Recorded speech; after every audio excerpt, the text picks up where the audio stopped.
I can see you far and wide across the ocean, above the clouds.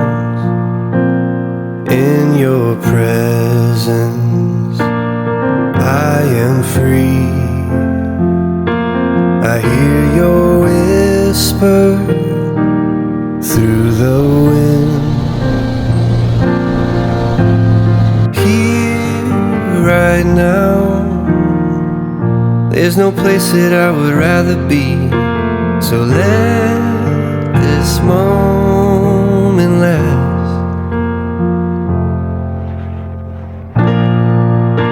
I've searched myself,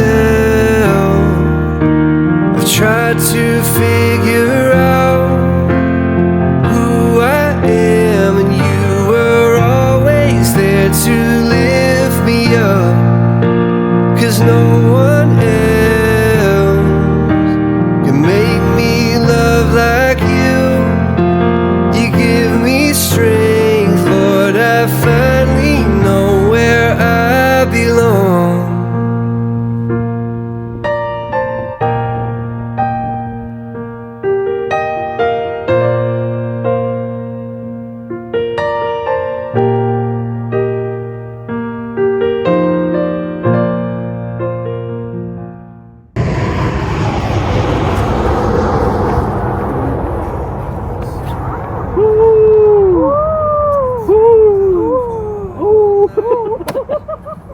Close my eyes, I am walking, oh Lord, beneath the starlight, a love so pure. Here right now, there's no place that I would rather be. So let this moment last. Hello YouTube! Kami ang Pinoy Nomads.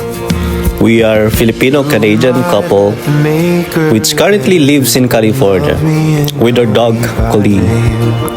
This channel is about our travel adventures together using our camper van named Kai. Samahan niyo po kami as we embark in this journey of alternative lifestyle.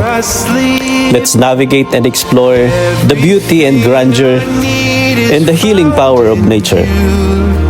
Maraming salamat po and God bless everyone. Every day isn't shining like today. Beauty rising, I can say I have seen mountain highs and some valleys. Yeah, I've shouldered some baggage, felt the weight of some burdens, carried shame, cried in pain, took the lies and put them on me. I will leave it at the altar, God. I leave it at the altar, God. I leave it at the altar, God. Oh, I will give you everything I've got. Oh, I surrender all and leave it at the altar, God. Oh, yeah.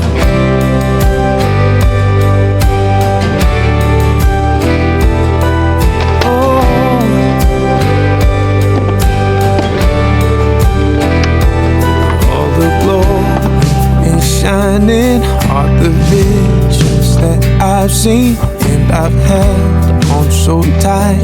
Turned out they were holding on me, on my skin, digging deeper. All I saw in the mirror, I had to learn. All I wanted was always there, deep inside me. So Hello guys! Kami ang Pinoy Nomads. Ako po si Harry. At ako naman po si Susan. At ngayong araw na to guys ay papakita namin sa inyo yung mga improvements na ginawa namin dito sa ating camper van na si Kalayaan, in short, Kai. Shout out nga pala kay Darlene, yung pamangkin ko na nasa Canada. Hello, Inine. Hello, Ne. Tapos kay DJ, si Utoy. Hello, Utoy. Miss you all. Mga kapatid ko dyan, si Lina at saka si Arnel. Tsaka yung mga kapatid namin sa Pilipinas, sa Batangas, sa Laguna, at saka yung kapatid kong si Rico na nasa Australia, pati yung kuya ko na nasa Mindoro. Hello, miss you all. I love you all, mga kapatid. Nini, hayan na shout out na kita. Tsaka si DJ. Yeah, Talagang- inaabangan niya lagi yung mga videos ng Pinoy Nomads. Gusto niya siyang maunang Manonood. Pag hindi, iyak yan. Pag hindi, naiyak daw siya. Mhm. So, yun guys. So, Nini, Darlene, shout out sa'yo. Super shout out. Super shout out, Nini and And Utoy. DJ, si Utoy. Yan, I love you. We love you, we love you.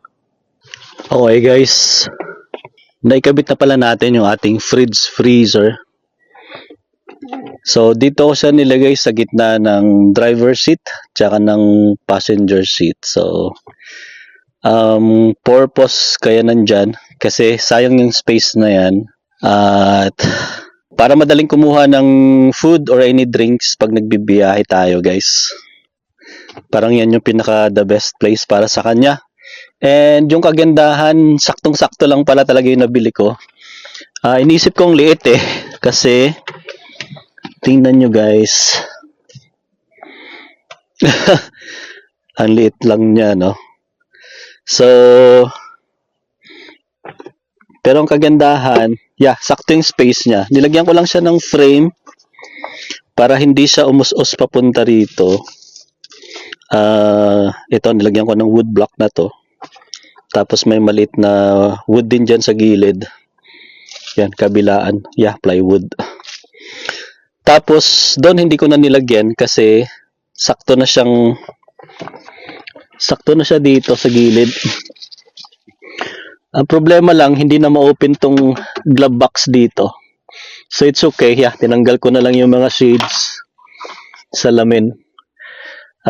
Sa iba ko na lang ilalagay. So, sacrifice ko na lang. Total, maliit lang din naman yung glove box na yan. So, mas importante itong fridge. Yan. Ang medyo challenge lang, guys, pagka medyo acrobatic yung move mo rito. Pag pupunta ka sa driver side, tsaka sa passenger side.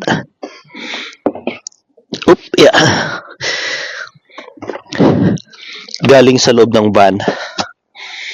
So, pero flexible pa naman tayo guys. Although sa una mahirapan. Yung pag pagpasok mo in and out dito. So, gaganunin mo lang. Masanay din guys.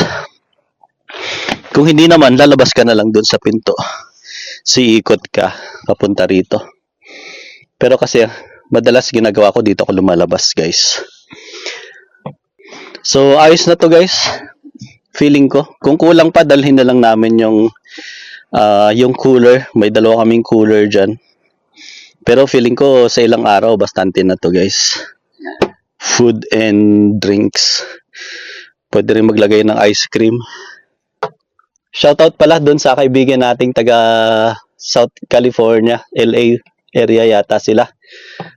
Nanonood, van lifer din daw sila. So, shoutout sa inyo. I forgot your name guys, pero shoutout sa inyo. And then guys,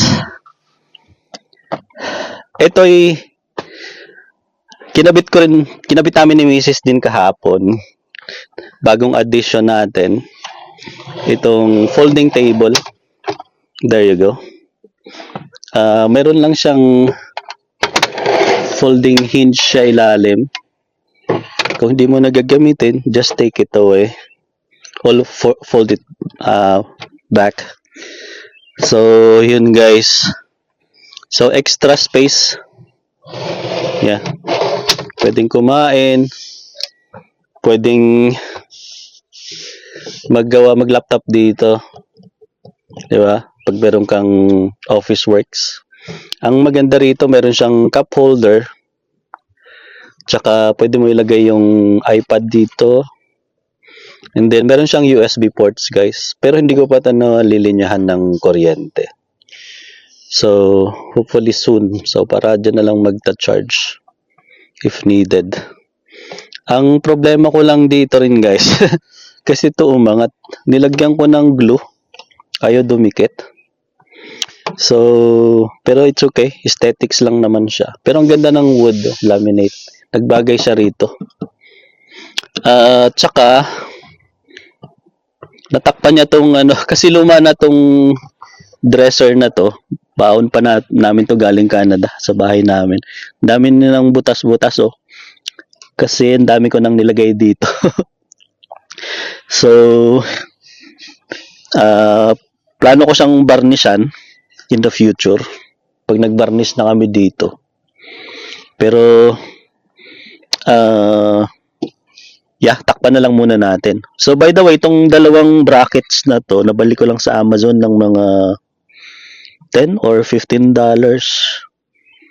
or $11. I forgot kasi may spring sale ngayon. Kaya yun, dalawa. Ang gagawin mo lang dito, maipupul ka lang na i-hit mo lang tong dalawang latch na to. So magre-release na siya para ma-fold mo siya. Yung ganda. So kakulay niya halos. Tapos pagka gagamitin mo naman, taas mo lang ganyan. Yun, maglalak na siya. Matibay din kahit paano. Magaan lang naman to. So yun yung bagong addition kay Kai. In today's project guys, ito yung gagawin natin. Lalagyan natin ng pinto. Itong mga overhead cabinets na yan. No? Para maitago natin yung mga yan, nakikita nyo na yan sa loob. And magamit na rin natin siya for storage. So plano naming lagyan ng mga damit namin. Mga extrang damit. By the way, itong ilaw natin, magnetic. So yan ay yero ng bavan, so pwede mo siyang indicate any metals. So pwedeng isa, pwedeng dalawa. Ang pindutan dito lang sa likod. Okay, namatay na. Tapos yan ang ating power pack at maliit na ilaw. So ganda niya oh, pagka gabi. Warm yung kulay. Tapos yan yung home natin para medyo home na siya dito. Meron pa akong isa ditong ilalagay. Ito yung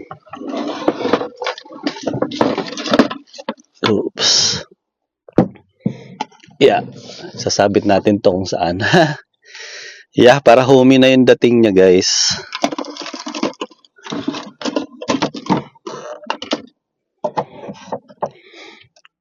Tapos lagyan natin ng mga frame. Ito yung dati pa dito kay Kai.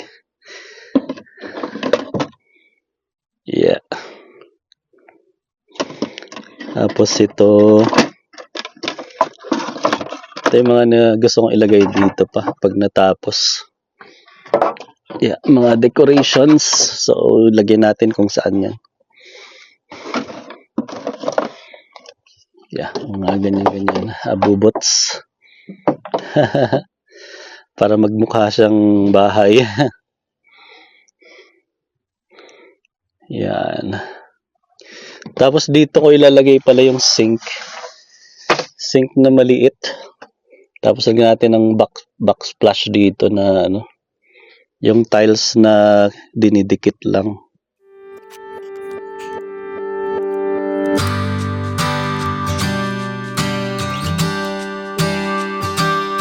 Ooh, yeah. Like your sunrise horizon, always there, always shining, building me up with the song it's singing, filling my heart like I'm flying. You're always warm, always hold me, the biggest part of my story, healing my soul, help me feel completion, bringing my here to my glory. It keeps pulling me back. It keeps pulling me back to you. It keeps pulling me back. Yeah. It keeps pulling me back to you. It keeps pulling me back. Yeah. It keeps pulling me back to you. It keeps pulling me back. It keeps pulling me back to you. Yeah. It keeps pulling me back to you. Yeah. It's never proud, never leaving. It won't ignore when I'm sinking. Okay guys, so kailangan natin ng bisagra. So may nakita akong bisagra sa Facebook Marketplace, binibenta 20 piraso for 30 bucks. Mahal din kasi yung bisagra guys. So mura na yon kung 20 piraso. Ito na lang kotse ni ate, gamitin natin. Yeah, sama ko si Mrs.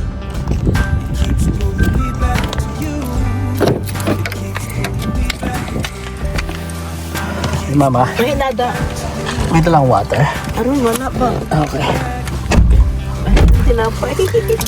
So, aside dun sa bisagra guys, yung cabinet pool, binili din natin. Nabili natin siya ng 40 bucks. So, let's go guys.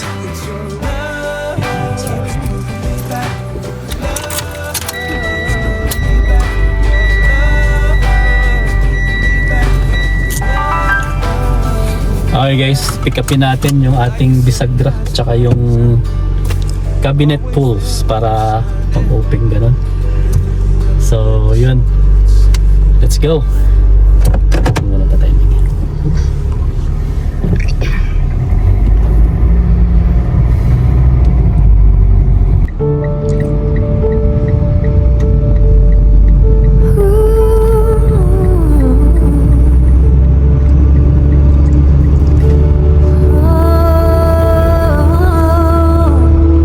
Take exit 384 into East 20th Street. It's always been you, Jesus. It's always been you, Emmanuel.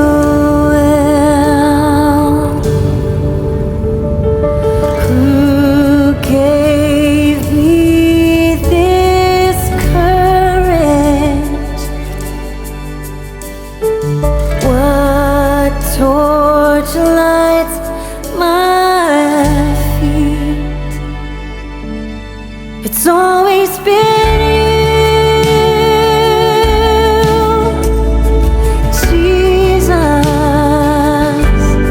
It's always been you, Emmanuel. Who brings life to the morning?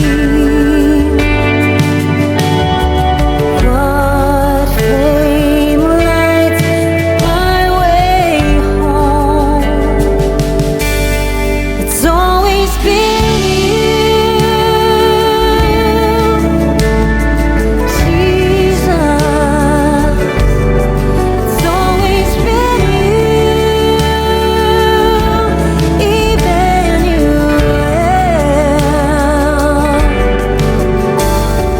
I know I am love's son. Now I remember. Okay guys, ito yung mga bisagra na nabili natin. Ang gamit naman na siya. Yeah. Pero okay pa. Marami to eh. 20 pieces. Ay, mami, brand new pa yung iba. Brand new pa. Kala ko gamit na. Dami, 20 piraso. Bakit hindi? Parang binigay lang eh. Ano yan siguro? Yung Sobra, ano? Sobra doon sa parang bago kasi yung gawa yung bahay. Bagong gawang bahay nila. Oo. Dami. 40 bucks guys, oh. Mami pakihawak mo. Okay.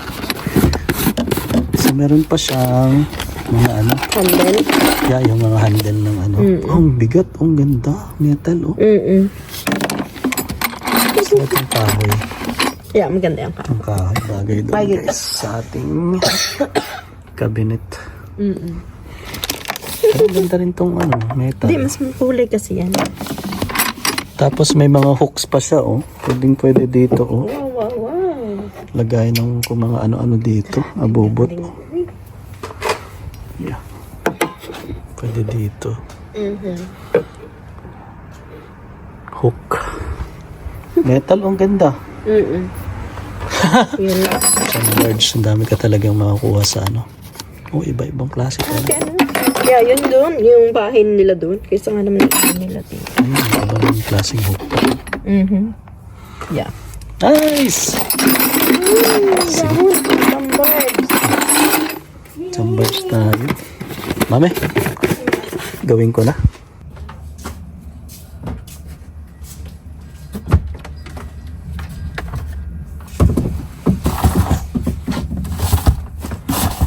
Hindi ba ako marunong magkabit nito? Never in my life. Ngayon mo lang kasi yan, ano?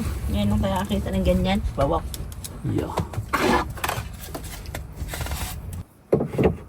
Try and try. Hawakan ko dati. No need. Pwede. No need na, ano?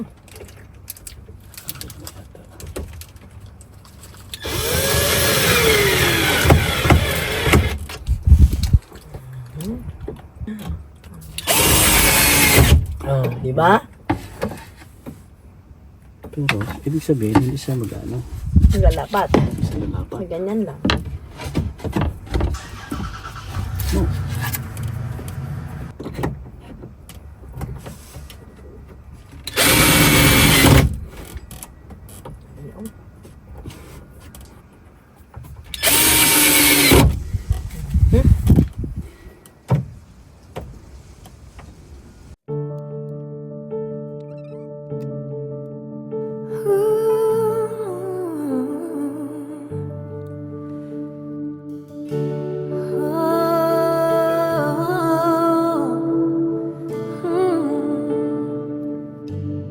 It's always been you, Jesus. It's always been you, Emmanuel.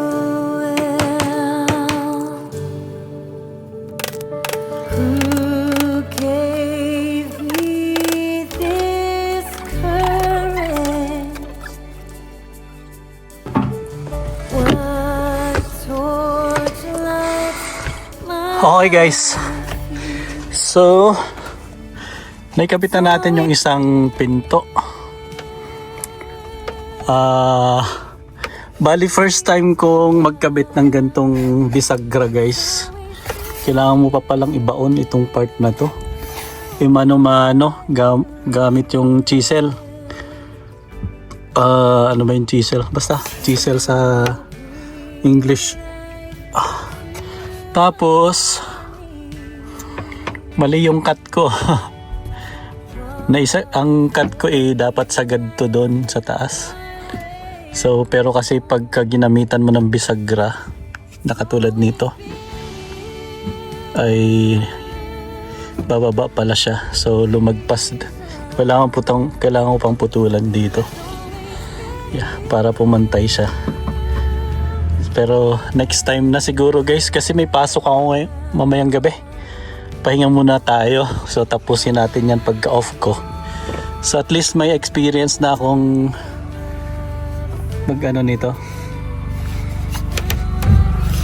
magkabit nitong bisagra na to. So yeah, maganda kasi hindi siya babagsak ng dire-diretso. Yun. Parang gusto ko pa siyang lagyan ng kahoy dito. Let's see. Kung malalagyan ko pa ng mga 1x2 para maganda tingnan. Alright. Yan muna yung project natin. Unti-unti lang natin kasi may work pa tayo. So, yung trial run natin noong mga nakaraang linggo ng camping and living out of our van ay super successful. So, talagang nagustuhan namin. Kaya napag-decision na namin ni Mrs. guys na ayusin tong van, no? So, improve siya. Kasi na-realize namin while doing the camping and doing the adventures ay may mga nakita kaming dapat i-improve, no? Para mas komportable siya. Gagawin na rin natin yung kusina isang araw, guys. Lalagyan natin ng kitchen sink. Kung ano-ano pang mga para ma-improve to, guys. Para maging bahay. So we're so excited sa project na to, no? So ito yung ating bahay-bahayan namin ni Mrs. So magtatanan na kami. No? Kasi malalaki na yung mga bata namin, no? So time na, no, para sa aming dalawa. So which is really nice. So we're having fun and then we're growing, and yung relationship namin as mag-asawa, guys, ay lalong Tumibay. nag-improve. Yeah, tumitibay. So, kasi walang choice. Pag nandito ka sa van, talagang dapat you have to work as a team. So, you have to work together. Otherwise, mag-aaway kayo. So, wala kayong choice kundi mag-teamwork. So, yun. Ito, ginawa namin ni Mrs. to. Teamwork kami. Tibay. Ganda, matibay. Yeah. Nice. So, Good pero hindi job. pa siya tapos. Marami pang i-improve Patikim dito, pa guys. lang. Yeah, patikim pa lang, guys. Alright.